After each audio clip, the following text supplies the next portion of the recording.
As denúncias de violência contra pessoas idosas representavam, em 2019, 30% do total de denúncias de violações de direitos humanos recebidas pelo canal telefônico Disque 100, disponibilizado pelo governo federal, o que somava em torno de 48.500 registros.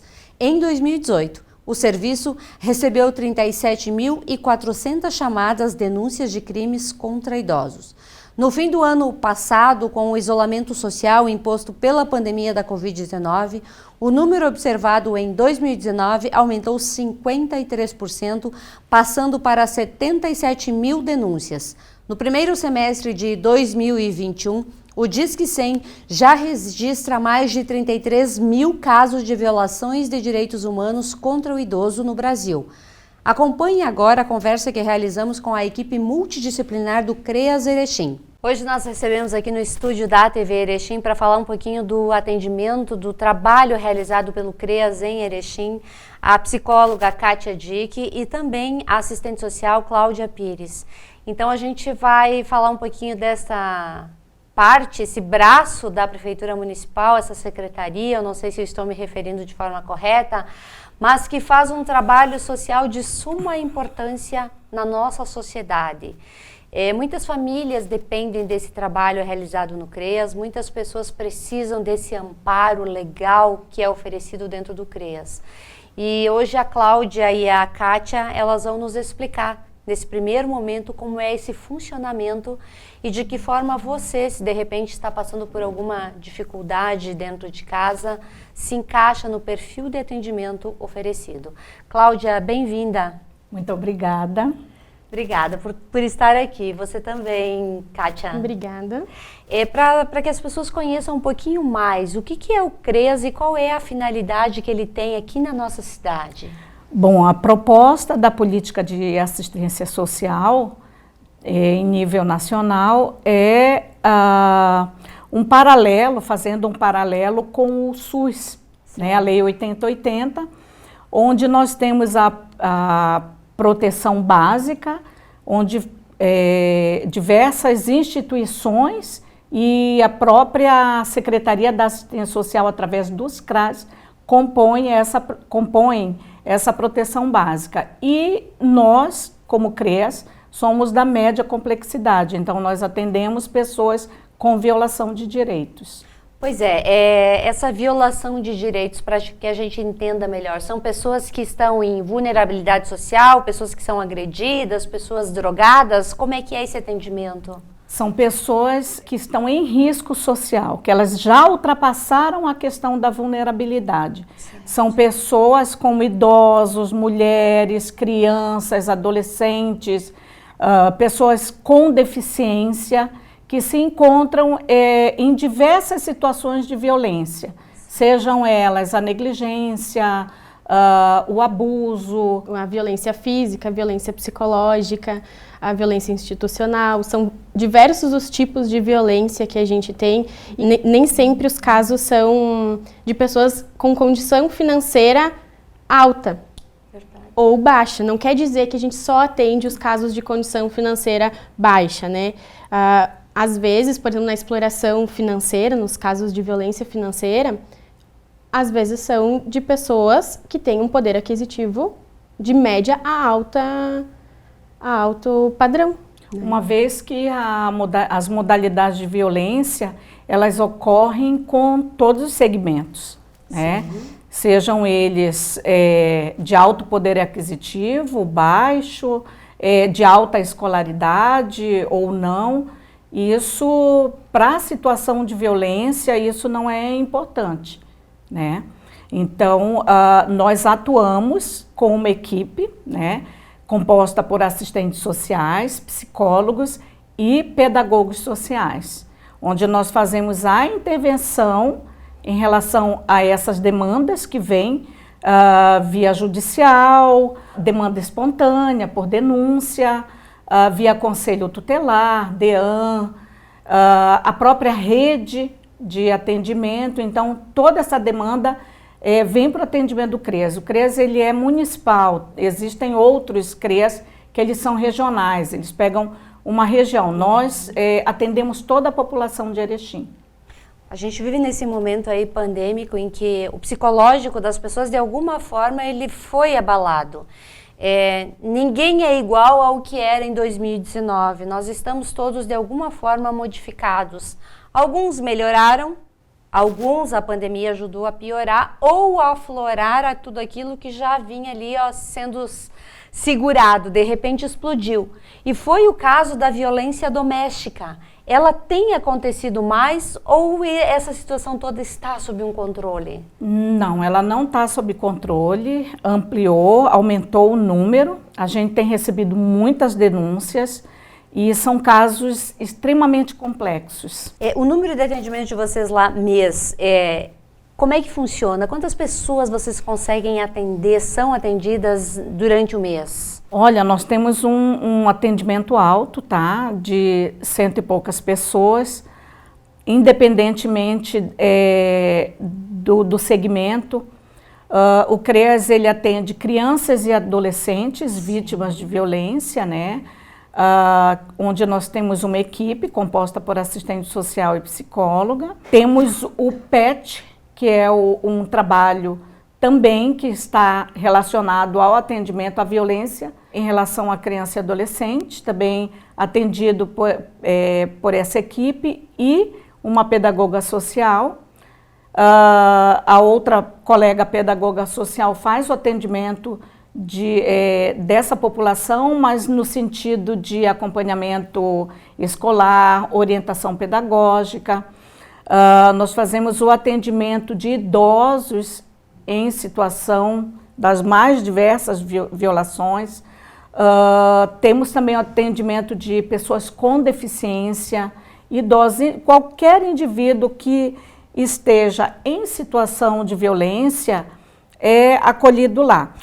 Sandra, só para você ter uma ideia, o ano passado nós tivemos 128 idosos atendidos, sendo que foram 25 situações de violência física, encaminhamentos de 47 situações de violência psicológica, e aqui eu quero te dizer que todas as violências, elas têm como base a violência psicológica, porque ela sempre, eu acho que a Kátia e a colega Itiele, que estão aqui presentes, sim, vão poder falar um pouco mais sobre isso, mas ela sempre serve de base, né, para as demais violências.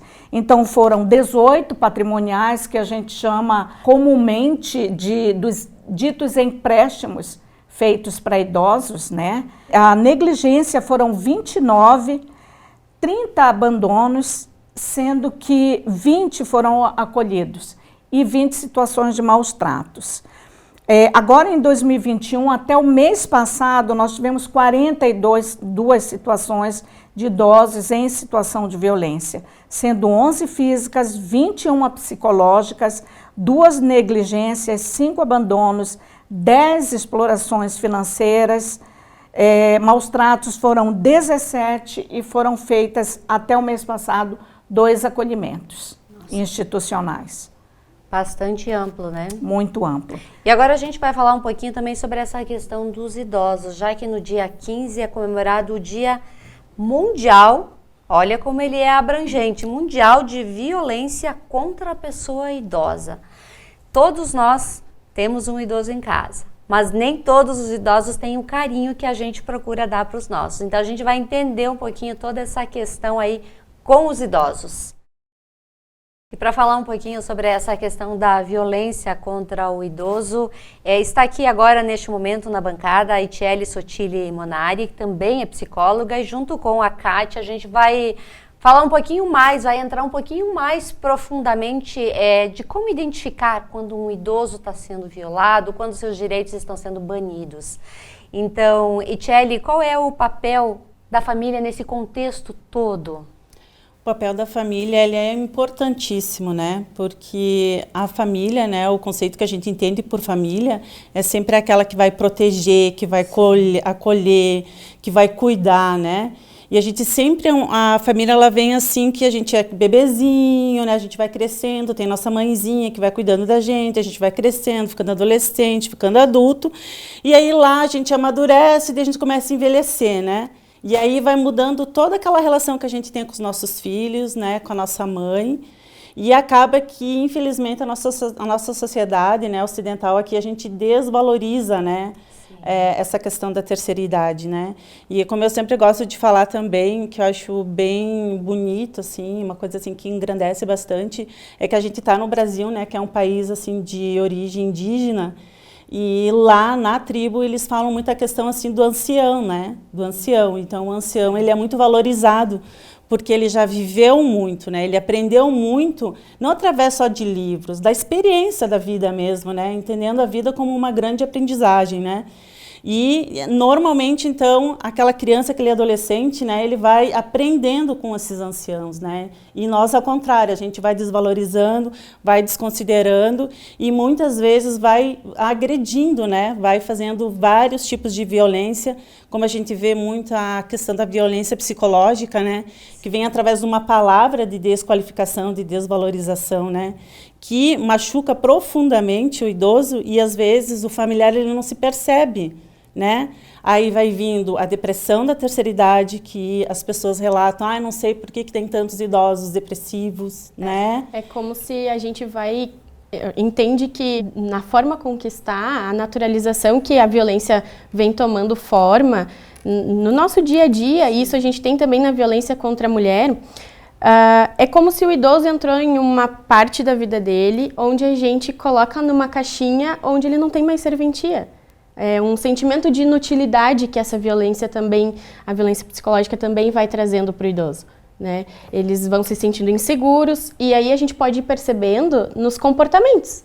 Alguns que tinham o hábito de conversar bastante, de... Se calam, né? Isso, começa a trazer a questão de ficar em silêncio, não querer mais visitar ninguém, não estar mais em sociedade, porque é vergonhoso. Essa questão aí da violência, ela é bastante ampla. Às vezes a criança em casa, ela já sofre, lá nos seus primeiros meses de vida, ela já começa a sofrer violência. E ela segue aquele ciclo todo sendo, de alguma forma, violentada. Violentada nas palavras, violentada com agressão e, assim, inúmeras formas de violência são atribuídas àquela criança. Ela vai ser um adulto agressivo, ela vai ser um adulto que vai ser um problema e vai achar que tem que tratar todo mundo dessa forma e ser violento com todos? Se dentro da família isso for naturalizado, há grandes chances disso acontecer. Né?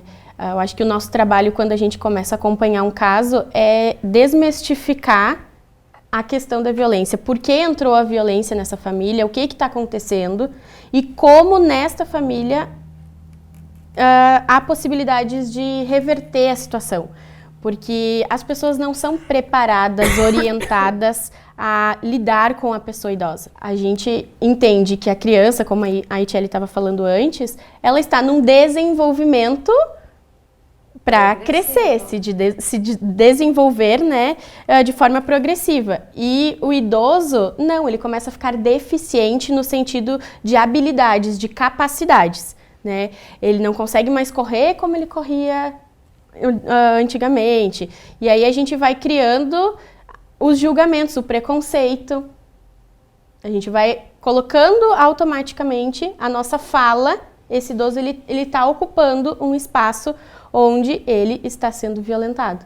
E a criança ela também vai ocupando essas falas quando, por exemplo, a gente reproduz em casa aquele velho.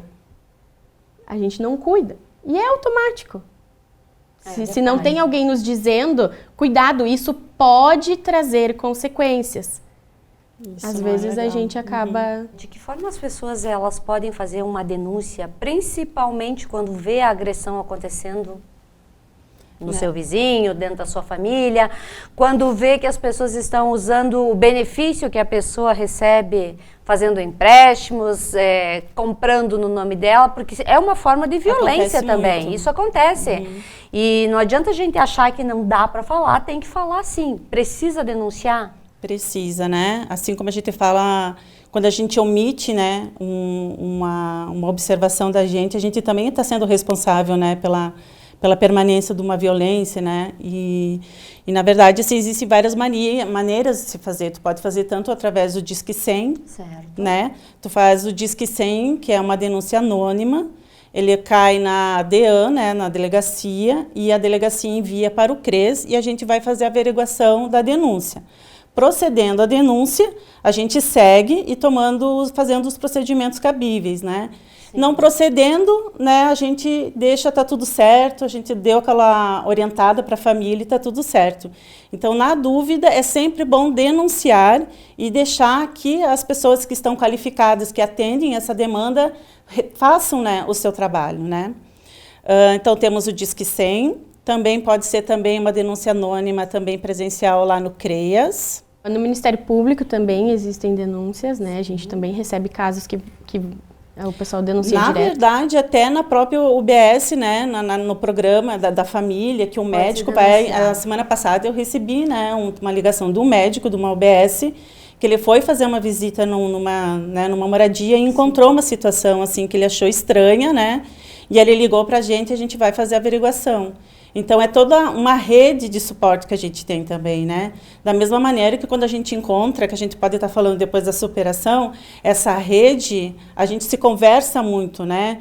Ah, o idoso está precisando de uma consulta, né? Tem a rede do CAPS-AD, tem um familiar, né, que tem um problema com substâncias químicas, né? Ah, tem um que tem uma deficiência mental, né? Um problema físico. Então, a rede funciona muito, trabalha muito junto, né? Sim. Até eu acho para a gente evitar a questão da autonegligência. Porque muitos idosos, às vezes, eles tendem a... Eu não quero tomar tal medicação. Eu não quero ir me consultar, eu vou tomar meu chá, eu vou fazer... Enfim, assim, são inúmeros os motivos, mas isso também é uma forma de violência. E como a família vai conversar com esse idoso, então a gente, no momento que a gente começa a atender o caso, acompanhar, a gente entra em contato com a rede de saúde, que eles vão trabalhar essa questão. Primeiro tenta ir até a casa, depois vai fazendo todo esse movimento do idoso para ele entender que é importante, sim, a medicação, tem um motivo para ele estar tomando.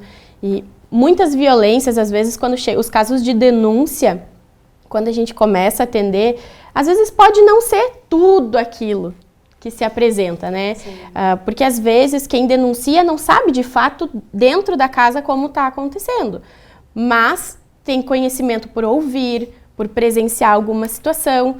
E aí, quando a gente começa a acompanhar o caso, tu começa a ver, não, mas não está dentro dessa denúncia aqui, não foi identificada a violência física, mas tem a negligência, tem o abandono. Por quê? O que aconteceu? E aí a gente vai fazendo todo esse trabalho de identificar quais são as violências, mas muito mais de retirar esse idoso dessa situação. Quando a gente fala nessa questão da violência, a família tem um papel fundamental e importante. É possível ter uma superação, melhorar essa condição violenta dentro de casa, trabalhar essas pessoas para que não tenham esse tipo de atitude e não ajam dessa forma? Total, né? É o que nos motiva todas as manhãs quando a gente acorda e a gente diz, vamos lá, o que temos para hoje, vamos lá, né? Sim. Que na verdade, assim, o que acontece ali no CREAS, assim, que todos os profissionais, assim, a gente se envolve muito, né, com as situações que a gente vai, com as famílias que a gente vai encontrando, né. Então, se a gente não acreditasse nessa possibilidade, acho que ia ficar muito difícil mesmo, né. Então, na verdade, o processo, ele é bem simples de explicar, não de agir, né, né. Mas, assim, o que acontece? O caso chega lá no CREAS, a gente vai fazer a visita, né? A gente vai averiguar a situação, aí a gente vai lá ver que tem uma situação de violência, o que a gente faz primeiro o procedimento? A gente chama, a gente procura todos os membros da família, o núcleo familiar, né? Certo. Porque o que acontece? A gente observa, assim, que hoje as famílias, assim, devido à correria, isso tudo que a gente já sabe, o que ocorre é que as famílias não estão, assim, parando para observar o que está acontecendo realmente dentro da sua casa. Então, na verdade, às vezes, eles estão vendo que está faltando alguma coisa, mas eles não se ligam para parar, né? Então, eu tenho a minha mãe, né? Vou chamar meu irmão, meu outro irmão, vamos fazer uma reunião aqui em casa. Tem essa situação com a mãe, com a avó, com a tia. Tu tá vendo? A tia tá lá, né? Os primos não estão conseguindo fazer isso. Vamos se encontrar, né? Vamos tomar um mate, né? Vamos ver o que a gente pode fazer. Então, nesse primeiro momento, a gente entrando em contato com a família, orientando ela, o que a gente pode fazer, né? Muitas vezes a gente faz a reunião em grupo, né, intermediando, porque o que acontece? Na maioria das vezes também existem conflitos fortíssimos entre os membros desse núcleo familiar. que é uma construção que é feita desde aquilo que a gente falava, desde bebezinho, vão crescendo, e toma uma proporção que é um monte de sentimento, é muito emocional, é totalmente emocional. E, na verdade, eles estão só reagindo àquela sensação que eles desconhecem dentro de si, né? Então, naquele primeiro momento, a gente acalma eles, diz, ó, vai dar tudo certo, mas vamos sentar e vamos ver que dentro desta realidade, desta família, o que a gente pode estar fazendo, né? Normalmente, assim, a família, ela adere bem a isso, né? Ela se coloca bem disponível, né, Kátia? Assim, a gente vai conversando, dando possibilidades, e ali a gente já consegue muito avanço e superação já da condição. Mas não ocorrendo isso, né, através dessa conscientização, a gente ainda daí vai avisar, acionar o Ministério Público, né? Quando a gente vê com a família, porque a gente tem um Estatuto do Idoso que diz que a família é responsável, né, por preservar os direitos, né, do idoso, né? Não ocorrendo isso, a gente avisa o Ministério Público e aí o Ministério Público vai tomar as ações cabíveis ao seu âmbito, né? Vai ter que, de repente, fazer uma medida protetiva. A gente está vendo muita questão de neto, né, que em processo assim, de substâncias químicas, né, ou também filhos. Daí, e se precisar, daí o Ministério Público vai fazer um processo dentro da vara, né, da família. E aí, em último caso, né, quando a gente vê que não tem mesmo solução, daí é a institucionalização, né, do idoso, né? Que aí já é um outro tema também bem polêmico, né? E esse assunto da violência contra o idoso, ela é bastante ampla e a gente tem muitos questionamentos e cada caso é um caso e precisa ser analisado e respondido de uma forma bem pessoal. E justamente com esse objetivo, aconteceu hoje, nessa terça-feira pela manhã, uma palestra onde as pessoas puderam interagir com a equipe e conversar melhor, tirar as suas dúvidas sobre este tema. Como foi o evento? Foi muito bom, acho que a nossa ideia principal é poder estar orientando a comunidade, os próprios idosos, seus familiares que às vezes não sabem o que fazer, como proceder, ou o próprio vizinho que não sabe aonde denunciar ou como denunciar porque tem medo. Muitos dos idosos às vezes têm medo da denúncia porque quem está cuidando dele, o familiar que está cuidando, é também o que seria da sua família, quem deveria estar dando amor, e da forma com que eles têm, ele pode perder aquele mínimo que ele acha que é amor, realizando a denúncia. Mas o nosso trabalho é desmistificar isso. A gente quer garantir os direitos e proteção desses idosos dentro da sociedade, que eles possam ter qualidade de vida. Eu quero agradecer a presença tua, Kátia, aqui no programa, também da Itchele e também da Cláudia, que esteve aqui um instante com a gente, para falar um pouquinho da atuação do CRES aqui na cidade. Parabenizar vocês por esse trabalho difícil, complexo, que envolve muito sentimento, que vocês precisam resolver o problema, mas não podem absorver o problema, então é uma batalha bastante grande estar diante de tudo isso. Parabéns pelo que vocês fazem, assim, pelos nossos idosos, crianças, enfim, pela nossa sociedade, para que a gente tenha também uma sociedade melhor. Pessoas que olhem nos olhos de outras pessoas de uma forma mais carinhosa, sem agressão, sem violência. Obrigada. Obrigada.